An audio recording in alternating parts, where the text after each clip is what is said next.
La mentalidad binaria que corroe y forma nuestro pensamiento hace que distintos historiadores discutan hace añares sobre la autoría de un documento que expresa o tácitamente pudo haber marcado las bases sobre las cuales se manejó el Estado porteño desde 1810. El plan como fuente histórica. Antecedentes. En 1829 Mariano Torrente dio a conocer este plan publicando algunos fragmentos en su libro Historia de la Revolución Hispanoamericana. A fines del siglo XIX, el historiador Eduardo Madero, investigando en el Archivo de Indias de Sevilla, habría encontrado la copia del documento. Madero hizo extraer otra copia que envió a Mitre en Buenos Aires. Mitre la perdió, por lo que se encargó una nueva copia. En 1896, Roberto Piñero publica la primera edición del plan. Paul Grusac lo acusa de apócrifo. Paul era tenido como alta autoridad en materia histórica en su época, por lo que se puede observar la gran importancia que pudo haber tenido su opinión en ese entonces. En 1921, Ricardo Levene, quien fuera presidente de la Academia de Historia, pero no por ello conllevar la verdad, intenta demostrar el carácter apócrifo del documento mediante un examen caligráfico, es decir, utilizando técnicas grafológicas para indagar la identificación del autor del plan, llegando a la conclusión de que el creador del mismo fue un tal Andrés Álvarez de Toledo, capitán de urbanos en 1807 e integrante del bando realista durante el proceso de independencia, por lo que, al parecer, el plan habría sido creado con fines de desprestigiar el movimiento independentista. Respecto a este punto, debemos tener en cuenta que cualquier perito calígrafo sabe que en el análisis de una copia de un documento es difícil o imposible hallar la autoría de la obra original. A lo sumo, el perito pudo haber dictaminado sobre el autor de tal copia, no así del documento original, que no se encontró nunca. Asimismo, vale tener en cuenta también los errores que pueden tener las copias respecto a los originales producidos en la tarea de copiado.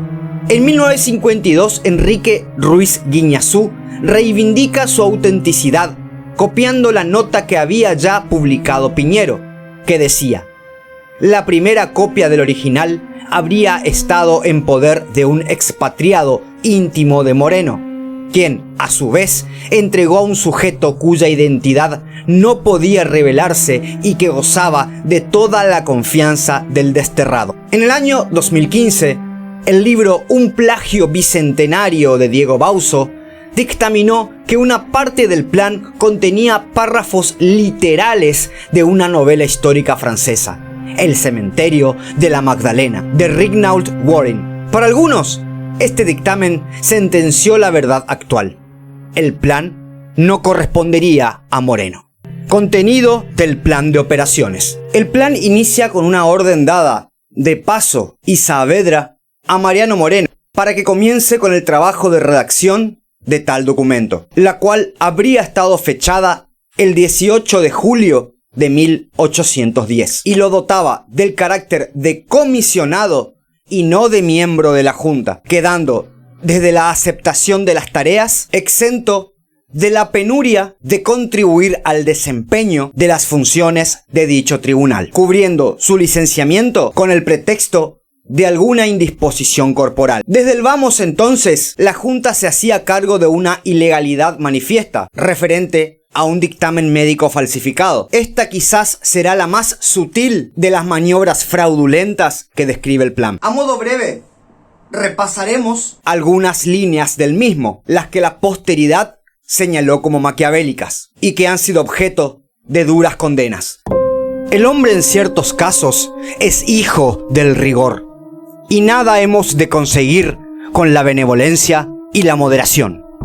Los cimientos de una nueva república nunca se han cimentado sino con el rigor y el castigo. Los pueblos nunca saben ni ven sino lo que se les enseña y muestra, ni oyen más que lo que se les dice.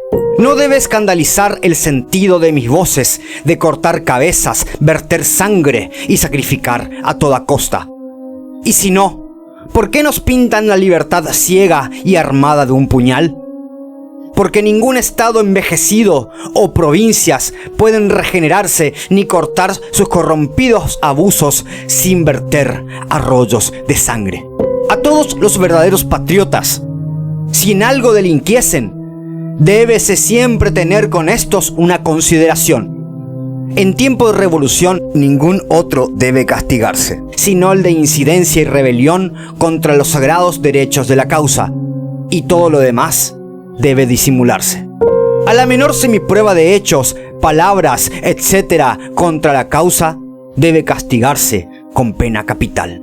El misterio de Fernando es una circunstancia de las más importantes para llevarla siempre por delante.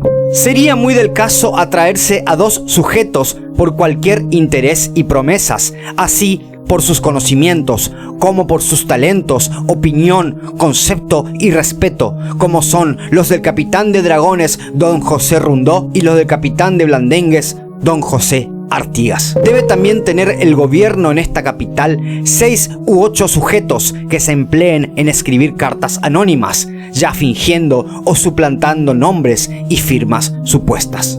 Logremos dividir los ánimos e indisponerlos de tal manera que quizás causemos disensiones y convulsiones populares, de que podemos sacar mucho fruto, sembrando entre ellos mismos la semilla de la discordia y desconfianza.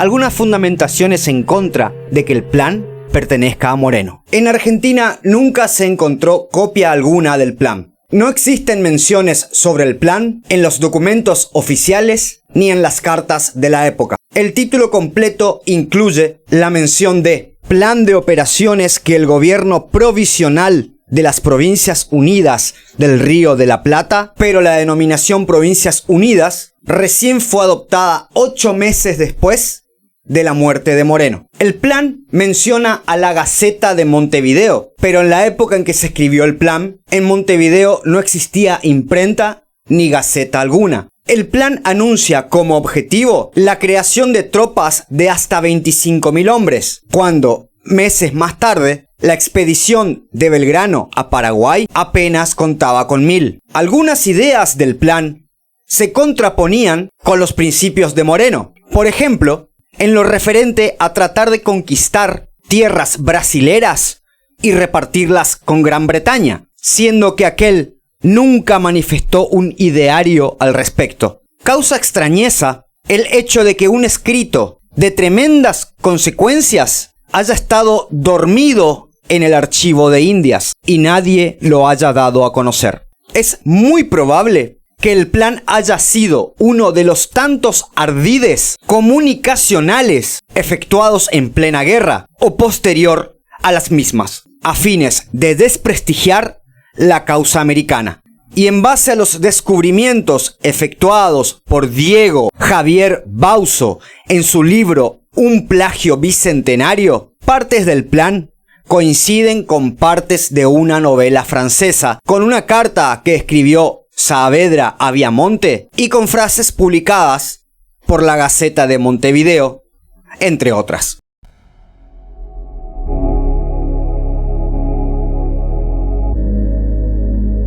El libro mencionado precedentemente pretende eliminar cualquier tipo de dudas sobre lo apócrifo del plan de operaciones, pero realmente no constituye prueba irrefutable. Tranquilamente se pueden suponer que los escritos que se creen haber sido copiados por el plan fueron realmente la copia de este último, sobre todo en una época en la que el plagio era moneda corriente. Pero en fin, no solo respecto a este documento, sino a cualquiera que se nos ocurra relativo a la historia argentina. Mis preguntas son las siguientes. ¿Debemos ampararnos en la presunta legalidad que confieren las instituciones oficiales o en las opiniones de los historiadores de vanguardia? No existe prueba más irrefutable de la creación del plan con los fines descriptos que los mismos hechos vividos posteriores a 1810. La misma máscara fernandina fue un engaño que un Estado cualquiera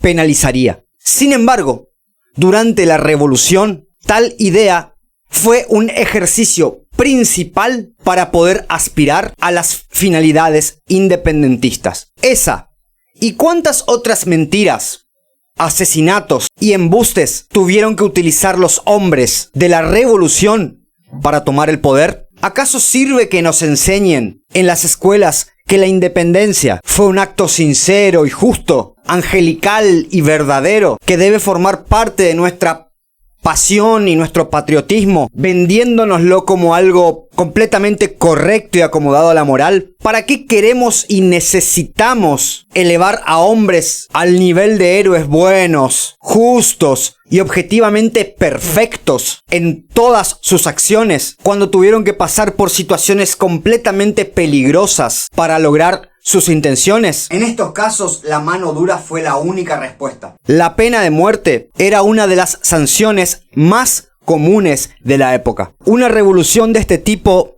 no se charla en una mesa en medio de chistes y otras conversaciones burdas. Queremos dejar como los buenos de la película a Moreno, a Belgrano, a San Martín. Es una tarea imposible. Perdonen, queridos amigos, pero estos hombres tuvieron que entreverarse con tareas severas. Tuvieron que matar, engañar y seguir. Si ellos no mataban, los mataban. El plan para un acto como el que iban a cometer, es decir, cambiar un sistema de gobierno y a todos sus funcionarios, no podía tener mano blanda y carácter endeble. Los que propiciaban la revolución debían de ir fuerte, con todo, contra todo y a costa de todo. Y así es la guerra.